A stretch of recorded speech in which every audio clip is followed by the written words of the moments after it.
The wagon came at dusk, when the light turned everything the color of old blood. Caleb Mercer saw it from the porch of his ranch house, a dark shape crawling across the valley floor like something wounded. He'd been watching the horizon for the better part of an hour, coffee gone cold in his hand, because he'd learned long ago that nothing good came slow and deliberate across open ground. The wagon stopped at his gate. He set the cup down on the rail and descended the steps, his boots finding the packed earth without hurry. The evening air smelled of sage and dust, and somewhere in the distance, a coyote tested the coming dark. Caleb kept his hand loose at his side, away from the colt at his hip, because the figure climbing down from the wagon seat moved like a man at the end of his strength.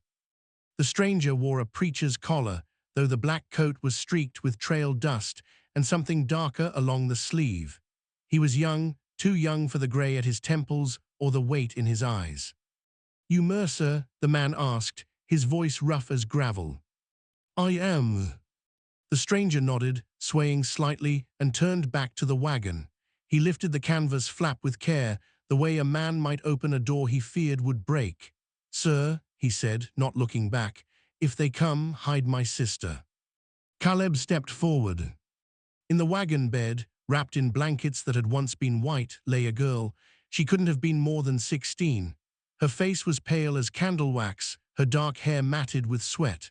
But it was her eyes that stopped him, wide open, staring at nothing, seeing everything. "Who's coming?" Caleb asked, though he already knew the shape of it. The stranger leaned against the wagon, pressing a hand to his ribs. When he pulled it away, his palm was red. "Men who don't forgive," he said, "men who don't forget." The girl stirred, her hand reaching from beneath the blankets.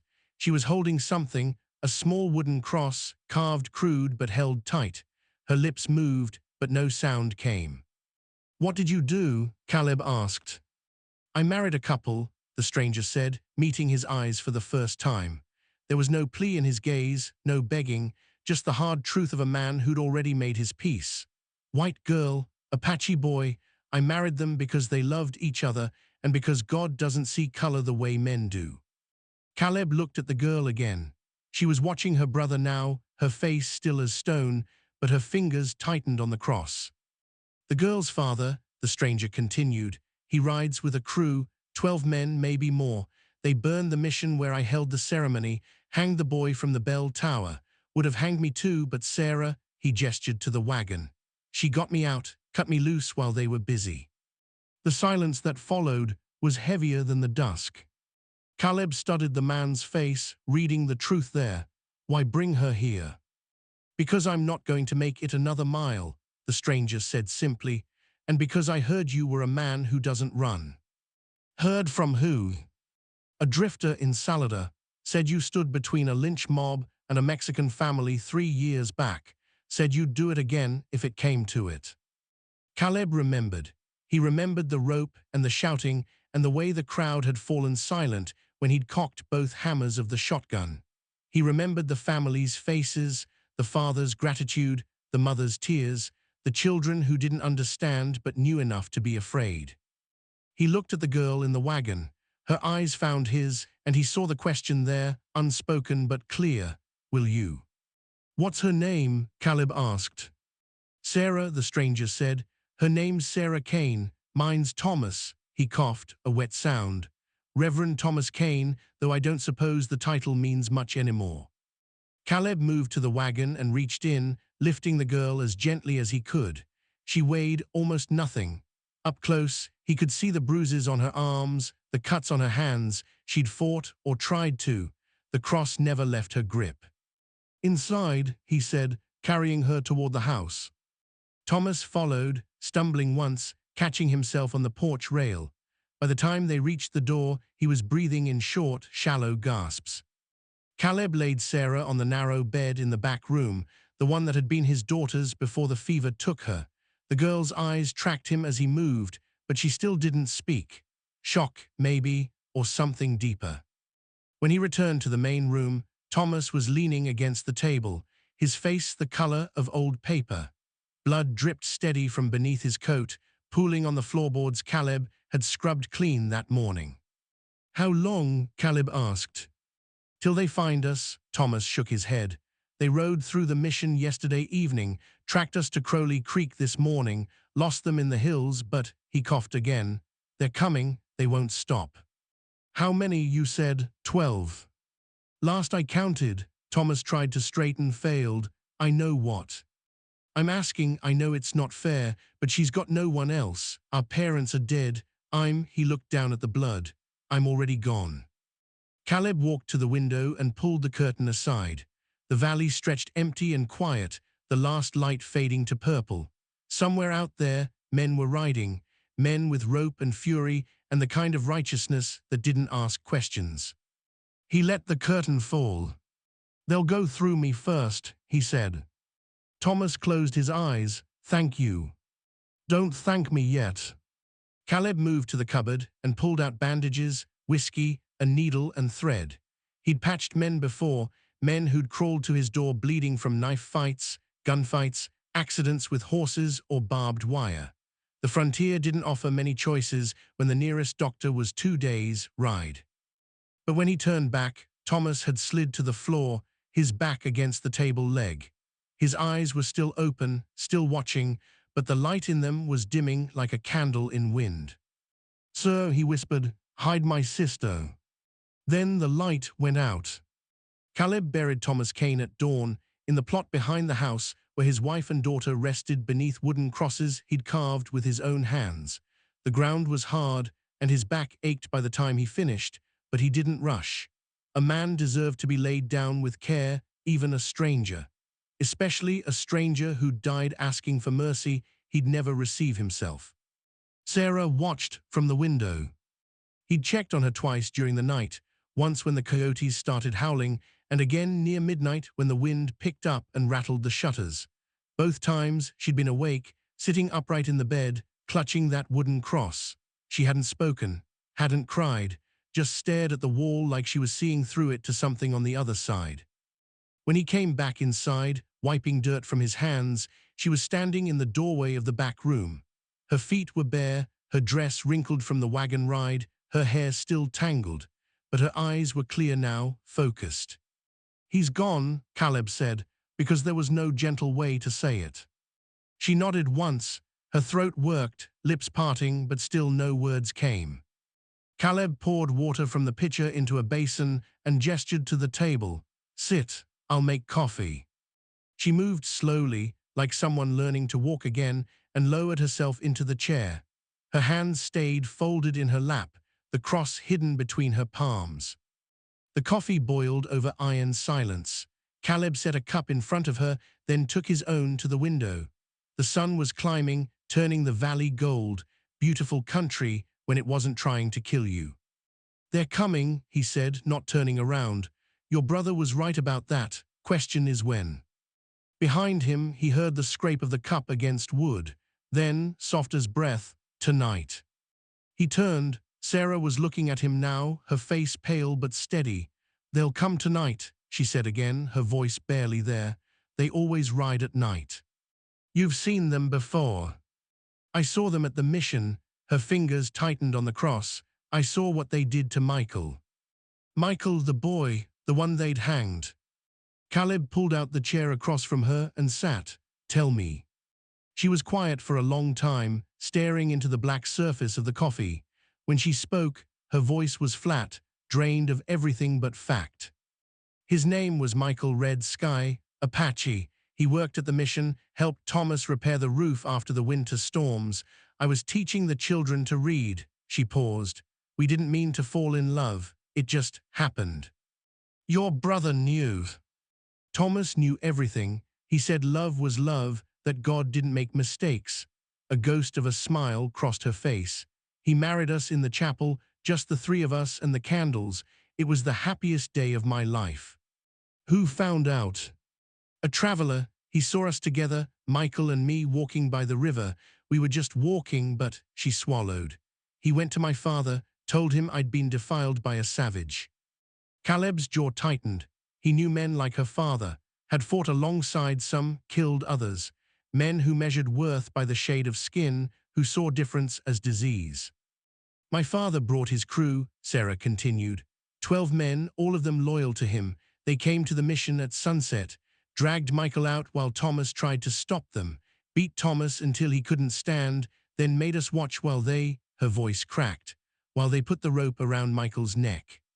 The silence stretched thin. Thomas got me out while they were drinking, celebrating. We ran to the wagon, drove through the night, but they followed. They'll always follow. She looked up, and her eyes were dry but fierce. My father doesn't forgive. He'll burn this place down just to find me. Caleb leaned back, studying her. She was young, but there was steel underneath the fear, the kind that didn't break easy. I can't run, he said finally. This land is all I have left. My wife and daughter are buried here. I'm not leaving them. Then they'll kill you. Maybe, he stood, moving to the rifle rack on the wall. 2 Winchesters, a shotgun, and the Sharps rifle he'd carried in the war. But 12 men on horseback make noise, dust. They'll come from the valley mouth, only way in, and this house has good walls. You're one man. I've been one man before. Sarah rose, crossing to stand beside him. She was small, barely reaching his shoulder, but she didn't flinch when she met his eyes. Why? She asked. Why would you do this? You don't know me. You don't owe Thomas anything. Caleb thought of his daughter, Annie, who'd been 9 when the fever came. He thought of the Mexican family 3 years back, the father's desperate eyes when the rope was already around his neck. He thought of all the lines men drew in the dirt and called borders, boundaries, laws. Because your brother was right, he said. A man who won't stand between evil and innocence isn't much of a man at all. The sound came just after noon, hoofbeats, distant but unmistakable, echoing across the valley like thunder before a storm. Caleb was on the porch, oiling the Winchesters, when he heard it. Sarah was inside, washing clothes at the basin, but she froze at the sound, her hands dripping. Not yet, Caleb said, standing. He shaded his eyes, scanning the horizon. Nothing visible yet, but the sound was clear. Riders, multiple, moving fast. I need you to listen, he said, not taking his eyes off the valley. There's a root cellar beneath the kitchen, hidden under the rug. Trapdoor's heavy, but you can lift it. Get down there and don't make a sound, no matter what you hear. No, Sarah stepped onto the porch. I won't hide while you. You'll do what I tell you, Caleb said, his voice hard. Your brother died getting you here, don't make it for nothing. Her face flushed, but she nodded. The hoofbeats grew louder. Caleb handed her a canteen and a blanket. Stay quiet, stay down. If I don't come for you by dawn, he paused. There's a horse in the barn. Ride north to Leadville. Find a woman named Clara Hendricks. She runs the boarding house. Tell her Caleb sent you. Sarah took the canteen, but her hand caught his wrist. Thank you, she whispered. He nodded once. Then she disappeared inside, and he heard the scrape of the rug, the creak of the trapdoor, the soft thump of it closing. The riders crested the ridge as the sun began its descent. 12 men, just as Thomas had said. They rode in a line, dark shapes against the gold light, and even from a distance, Caleb could see the rope coiled on the lead rider's saddle. He picked up the Sharps' rifle and waited. They came slow. Not the rush of hot blood and fury, but the measured pace of men who knew their prey had nowhere to run. Caleb watched them descend the ridge, spreading into a loose semicircle as they approached the gate. They knew what they were doing, flanking positions, cutting off escape routes, boxing him in. The lead rider stopped 50 yards out. He was a big man, broad through the shoulders, with a gray beard and eyes like chips of flint. He wore a cattleman's hat and a duster that had seen years of trail dust, and when he raised his hand, the others halted as one. Mercer, he called out, his voice carrying easy across the quiet. Name's Kane, Frank Kane. I believe you have something of mine. Caleb stood on the porch, the Sharps cradled loose in his arms. If I do, you'll have to be more specific. Frank Kane urged his horse forward 3 steps. The animal was a big roan, mean-looking, with scars on its flanks. My daughter, Sarah, her brother brought her through here yesterday evening. Preacher boy named Thomas. He spat the word like poison. He's still breathing. No. A murmur ran through the riders. One of them, A lean man with a knife scar across his cheek grinned. "Saved us the trouble then," Frank said. "Now bring out the girl and we'll be on our way." Caleb shifted his weight, his thumb resting on the sharp's hammer. "Can't do that." "Can't or whoa?" "Both." Frank studied him for a long moment, then turned in his saddle to address his men. "Boys, we've got ourselves a problem. This man here thinks he's got a say in family business." He looked back at Caleb. "That about right?" "Your daughter's under my roof," Caleb said. "That makes it my business." "She's a whore," Frank said flatly. "Laid down with a savage. Let him put his hands on her. You know what that makes her in God's eyes." "I know what it makes you in mine." The smile fell from Frank's face. "Choose your words careful, Mercer. I got 12 men here, you're one." "I noticed." Another rider spoke up, a younger man, maybe 30, with sandy hair and a tied-down pistol. "Frank, let me go in there and drag her out. This old man's not going to." "Quiet, Deke," Frank snapped. Then to Caleb, "You got any idea what she did, what her brother did?" "I know you killed a boy. For loving your daughter.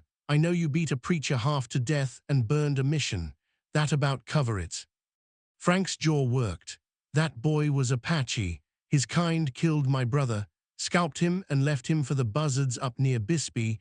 You expect me to let one of them touch my blood? I expect you to remember your daughter's a person, not property." "She's my daughter." The shout echoed across the valley, scattering birds from the scrub.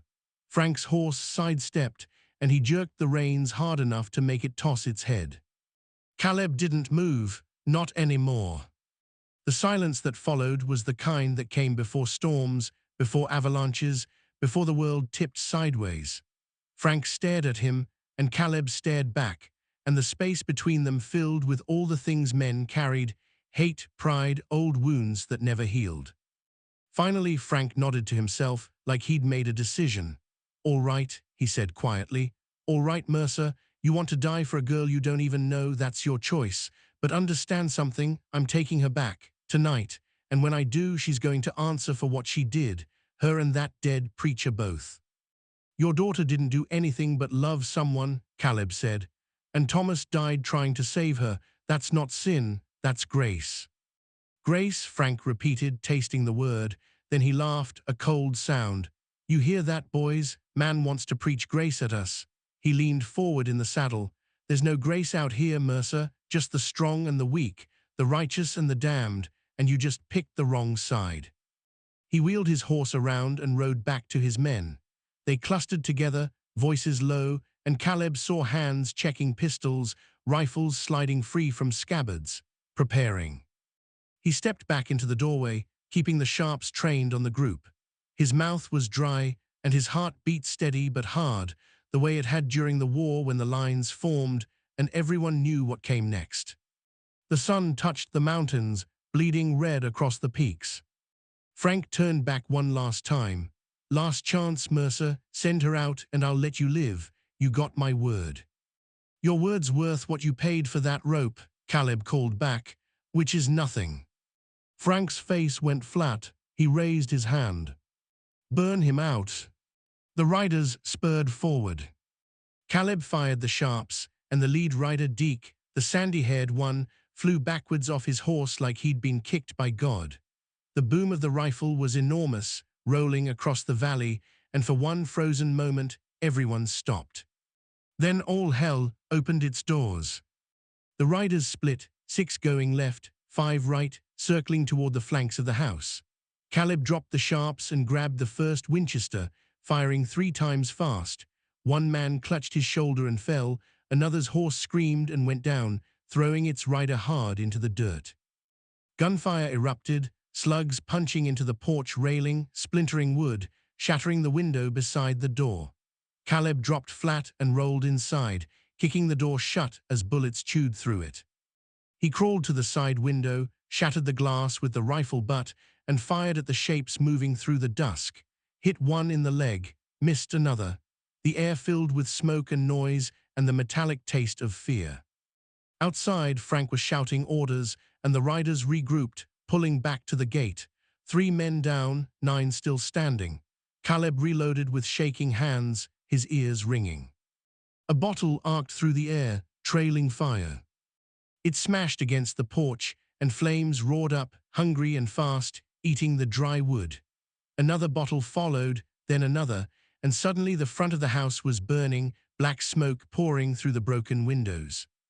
Caleb backed toward the kitchen, coughing, eyes streaming. He could hear the crackle of fire, the shouts of the men outside, the thunder of hooves as they circled closer. The trap door. He stumbled to it, threw back the rug, and yanked it open. Sarah stared up at him from the darkness, her face pale in the firelight. "Stay down," he rasped, "no matter what." Then he heard the back door splinter. 2 men came through the back door, pistols drawn, faces shadowed by the smoke pouring through the house. Caleb met the first one with the stock of the Winchester, a brutal swing that caught him across the jaw and sent him sprawling.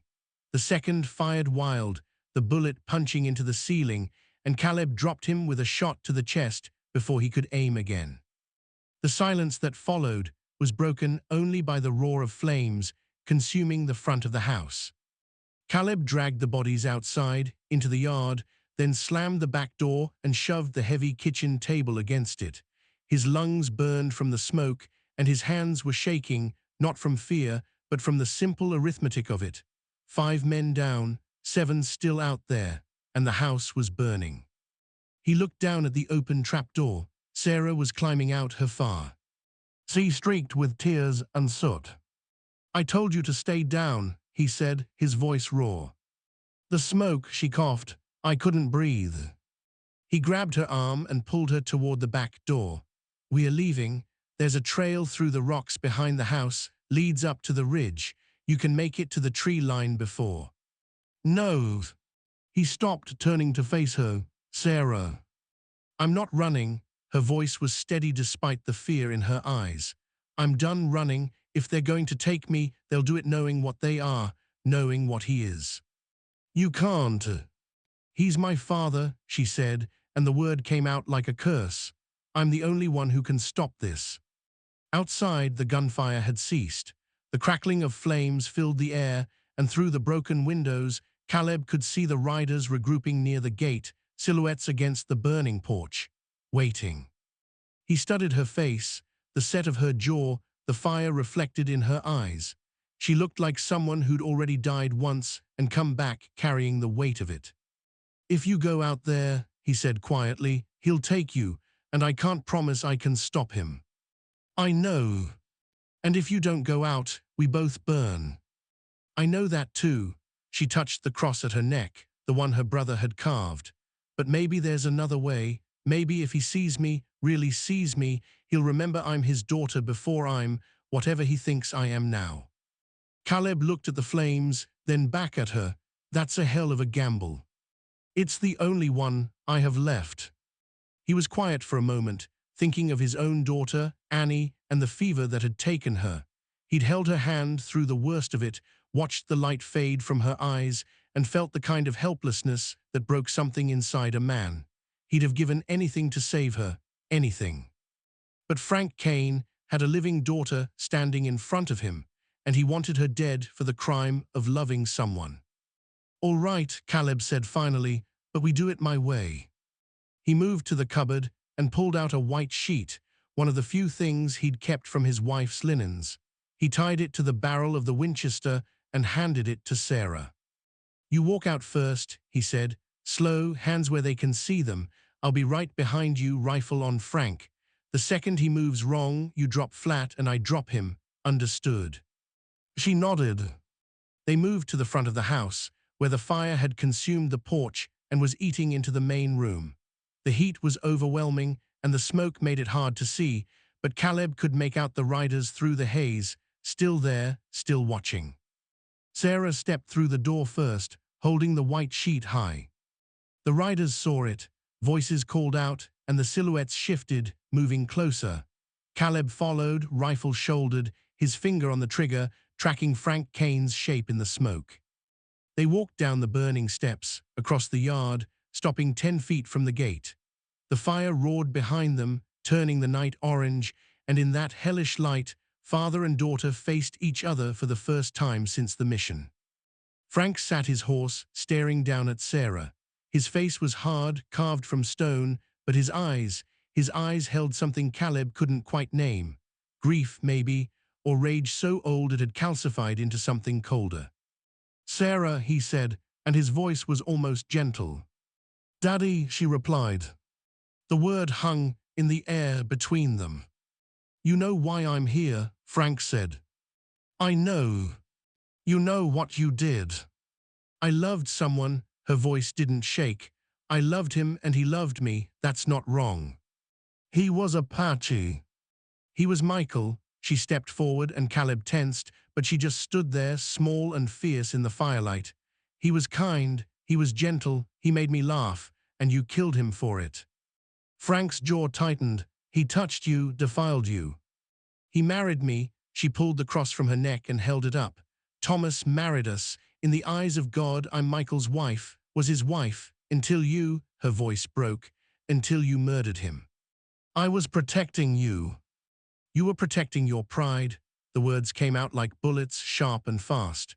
"You were protecting your hate. Your father hated Indians, and his father hated them, and you hate them because it's easier than looking at yourself and admitting that maybe, love doesn't care about the color of someone's skin." The riders shifted uneasily. One of them cleared his throat. Frank stared at his daughter, his face unreadable. Then he dismounted, slow and deliberate, and walked toward her. Caleb tracked him with the rifle, but Frank's hands stayed away from his gun. He stopped a foot away from Sarah, looking down at her. "You're my daughter," he said quietly. "My blood, I would have given you anything." "I didn't want anything," Sarah said. "I just wanted to choose who I loved. And look what it cost. Your brother's dead, that boy's dead. This man's house is burning because of you." "No," she met his eyes. "T's burning because of you, because you couldn't let go, couldn't forgive, couldn't see past your own hate long enough to see me."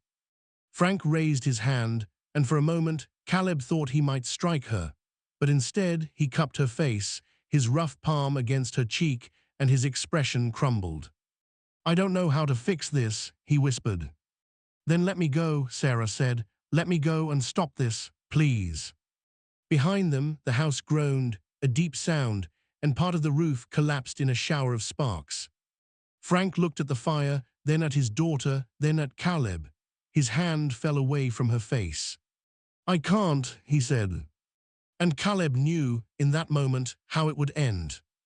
Frank Kane turned away from his daughter and walked back to his horse. He didn't mount. He just stood there, one hand on the saddle, his head bowed, and for a long moment no one moved. The fire crackled, the horses stamped, the valley held its breath. Then Frank looked up at his men. "Tie her," he said. "No," Sarah lunged forward, but Caleb caught her arm, pulling her back. Two riders dismounted, moving toward them with rope in hand. Caleb swung the rifle up, aiming at Frank's chest. "That's far enough." Frank met his eyes. There was no anger there now, just exhaustion. "You going to shoot me, Mercer?" "If I have to."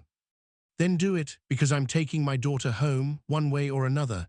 And if you kill me, these men will finish what I started. They'll burn what's left of your house, your barn, your land. They'll leave nothing. Is that what you want?" Caleb's finger tightened on the trigger. The mathematics of survival ran through his head. He could drop Frank, maybe two more before they got him. But then Sarah would still be taken, or killed, and everything he'd fought for would be ash. "Caleb," Sarah's voice was soft. She pulled gently against his grip, and he loosened it, letting her step away. "It's all right." "Sarah, no."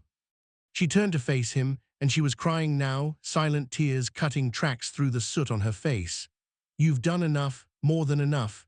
You gave me a chance. You stood when no one else would, but I won't let you die for me, not like Thomas.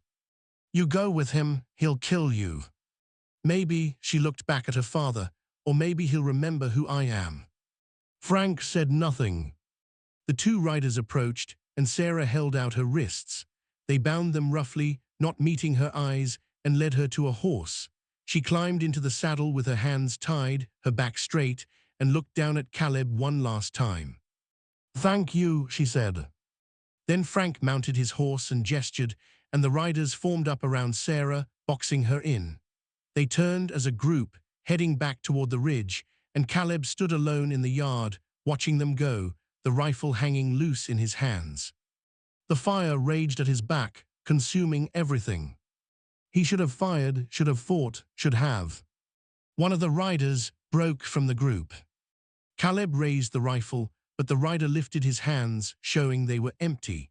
He rode closer, and in the firelight, Caleb recognized him, an older man, gray-haired, with a weathered face and sad eyes. "Name's Coleman," the man said, stopping 20 feet out. "Rode with Frank for 15 years. Thought you should know something." "What's that?"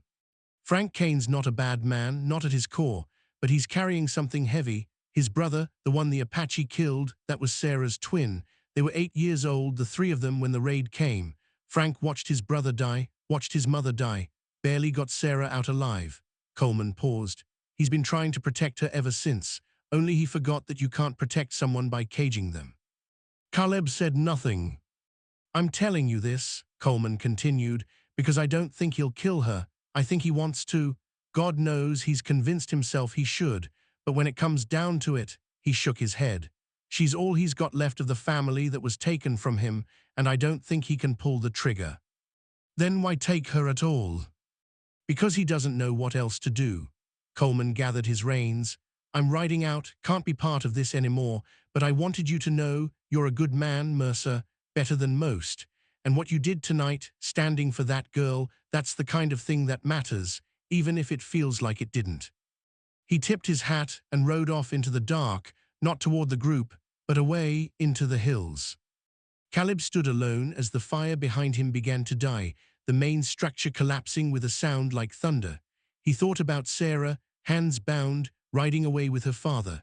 Thought about Thomas, buried in the ground next to his wife and daughter. Thought about the boy, Michael, hanging from a mission bell tower for the crime of love. He lowered the rifle. Then he heard the gunshot. It came from the direction the riders had gone, sharp and clear in the night air. A single shot, then silence. Caleb's blood ran cold. He started walking, then running, up the path toward the ridge, his boots pounding the earth. He didn't know what he'd find, didn't know if he was already too late. He crested the rise and saw them, the riders, clustered in a half circle, their horses stamping and tossing their heads. Frank was on the ground, kneeling, and Sarah was in front of him, still mounted, her hands still bound. But Frank's pistol was in the dirt beside him. Caleb slowed, moving closer, staying in the shadows.